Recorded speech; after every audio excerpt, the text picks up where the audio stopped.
Programme میں آپ کو خوش آمدید کہتے ہیں. میں اسد اللہ خان ہوں. کچھ دیر پہلے قومی اسمبلی کا بڑا ہنگامہ خیز مختصر اجلاس ہوا جس میں کچھ بل پیش کیے گئے اور یہ جو بل ہیں وہ کثرت رائے سے منظور کر لیے گئے ہیں. اس میں ایک تو پاکستان آرمی ایکٹ ترمیمی بل ہے, اس کو منظور کیا گیا ہے. ایئر فورس نیوی ایکٹ میں ترمیم کی گئی ہے اور تمام سروسز چیفز کی جو مدت ملازمت ہے اس کو 5 سال کی مدت تک توسیع دے دی گئی ہے.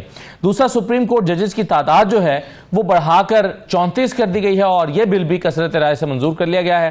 اور اس کے علاوہ پریکٹس اینڈ پروسیجر ایکٹ جو ہے اس میں بھی تبدیلی کر دی گئی ہے اور اس میں تیسرے جج جو ایک ترمیمی آرڈیننس کے ذریعے سے وہ اختیار دوبارہ دے دیا گیا تھا چیف جسٹس آف پاکستان کو کہ وہ تیسرا جج کمیٹی میں اپنی مرضی کا رکھ سکتے ہیں, اس کو تبدیل کر کے آئینی بینچ کا سربراہ جو ہے وہ اس میں شامل کیا جا رہا ہے. یعنی اب ہوگا یہ کہ جو کمیٹی 3 ججز پر مشتمل ہوگی, پریکٹس اینڈ پروسیجر کمیٹی, اس میں چیف جسٹس ہوں گے, سینئر پیونر جج ہوں گے اور تیسرے جو آئینی بینچ کے سربراہ ہیں وہ ہوں گے. اور تیسرے آئینی بینچ کے سربراہ کون ہوں گے اس کا فیصلہ شاید کل ہو جائے گا کیونکہ کل جوڈیشل کمیشن کا پہلا اجلاس ہونے جا رہا ہے اور اس پہلے اجلاس میں کے ایجنڈے میں جو مختلف چیزیں شامل ہیں اس میں ظاہر ہے سر فہرست یہ آئینی بینچ کا قیام, اس میں اور اس سے جڑے ہوئے جو معاملات ہیں وہ شامل ہیں. مولانا فضل الرحمان صاحب نے ایک پریس کانفرنس کی ہے اور اس پر اپنے بڑے جذبات کا اظہار کیا ہے اور انہوں نے کہا ہے کہ 26ویں آئینی ترمیم جو آج قانون سازی ہوئی ہے یہ 26ویں آئینی ترمیم کی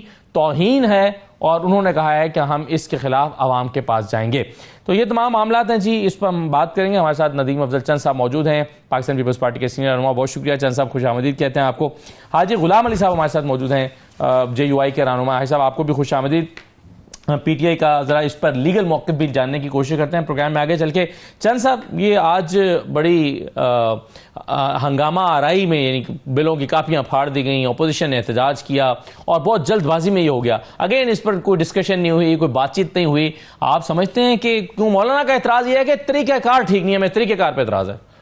بسم اللہ الرحمن. دیکھیں جی, قومی اسمبلی کا ویسے تو لیگل رائٹ ہے اور پرائمری فنکشن بھی ہے اور قانون سازی اس کا حق ہے اور یہ ایکٹ یقیناً ضرورت بھی تھی, لیکن میں سمجھتا ہوں اگر بحث کروا لی جاتی تو کوئی حرج نہیں تھا. یہ بات بالکل ٹھیک ہے, ڈیبیٹ ہونی چاہیے اسمبلی میں اور قانون وہی جو ہے نا وہ بہتر ہوتا ہے جی. اور میرے خیال میں پچھلے کئی سالوں سے رواج بنا ہوا ہے کہ بحث کم کی جاتی ہے قانون بناتے وقت اور ذرا تیزی میں کیے جاتے ہیں, جو ایک اچھی روایات نہیں ہیں. جو اچھی روایات نہ ہوں ان کو میں سمجھتا ہوں کنٹینیو نہیں رکھنا چاہیے, ان کو توڑنا چاہیے, اچھی روایات کو قائم رکھنا چاہیے. اور یہ بات بالکل ٹھیک ہے, اس پہ میں کیا جسٹیفائی. اس میں کچھ چیزیں تو ویسے ایسی ہیں کہ اگر اس پہ بحث ہوتی تو شاید آپ پولیٹیکلی یعنی PTI کو بھی آپ بیک فٹ پہ ڈال سکتے تھے. مثلا سروسز چیفز کی مدت ملازمت میں توسیع ہے, اس پر اب دیکھنا پڑتا ہے کہ PTI کیا موقف لے کے پارلیمان کے پاس آتی ہے, تو ڈسکشن ہو جاتی. تو اس میں کیا ہے؟ دیکھیں میرے خیال میں جن کے لیے یہ کیا جاتا ہے نا, جلد بازی میں ہر چیز کو آپ مشکوک بنا دیتے ہیں. اب یہ حکومت ہم کیونکہ نہ اس کمیٹی کا حصہ ہے, میں تو پارلیمان میں نہیں ہوں, میں ایک پولیٹیکل ورکر ہوں, لیکن اب بے شک یہی قانون سازی ہو جاتی جو اپوزیشن کو اعتراض ہوتا اس کے اوپر ڈیبیٹ ہو جاتی, ڈسکشن ہو جاتی, پھر وزیر اس کا جواب دیتا, 1 دن میں نہیں 2 دن میں ہو جاتی یہ باتیں. تو میرے خیال میں یہ اچھا طریقہ تھا. وہ صحیح ہے, یعنی طریقہ کار سے جو جلد بازی میں یا تیزی میں یہ قانون یقیناً پاس ہونا تھا, یہ پتا تھا سب کو. ایکٹ جو ججز کی تعداد بڑھانا جو سپریم کورٹ کے متعلق تھا. دوسرا تو ابھی جو سروسز چیف کھلا ہے اس کے اوپر میں کیوں کمنٹس کروں, میں ابھی یہ آپ کے پروگرام میں آ کے سنی ہے. مصفدہ تو ابھی کسی نے بھی نہیں پڑھا, ہم بھی نہیں پڑھ سکے, ابھی ہم دیکھ رہے ہیں اس پہ کہ کیا چیز آئی ہے. لیکن میں مولانا تگڑوں کے اوپر کیا بحث کرنا. سر یہ ٹھیک ہے, ذرا کمزوروں پہ بحث کر لیتے ہیں. ہاں یار, کمزوروں پہ بحث کی جائے. ٹھیک ہے, مولانا فضل الرحمان صاحب نے جو اپنا رد عمل دیا ذرا پہلے سن لیں, پھر میں حاجی صاحب کے پاس جاتا ہوں.